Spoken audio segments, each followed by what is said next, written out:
தேவகன்னி மண்டோதரி. நிகரற்ற பேரழகியான ஒரு தேவ கன்னிகை சிவபெருமானை தரிசிக்க வேண்டும் என்ற பேராவல் கொண்டு ஒருமுறை கைலாசம் சென்றாள். அவளுடைய பேரழகைக் கண்டு லோக நாயகியான பார்வதி தேவிக்கே பொறாமை ஏற்பட்டது. பார்வதி தேவி அந்த தேவ கன்னியை தவளையாய்ப் போவாய் என்று சாபமிட்டாள். தவளையாக மாறிய தேவகன்னி, அன்னையே, எந்த தவறும் செய்யாத எனக்கு ஏன் இந்த சாபம்? சாப விமோச்சனம் அழியுங்கள் என்று வேண்டினாள்.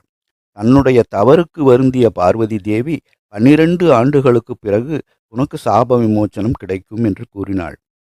12 ஆண்டுகள் கழிந்தன.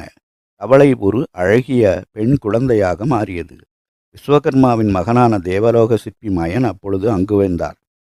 குழந்தையை மகிழ்ச்சியுடன் அங்கிருந்து எடுத்து சென்றார். குழந்தைக்கு மண்டோதரி என்று பெயரிட்டு வளர்த்தார்.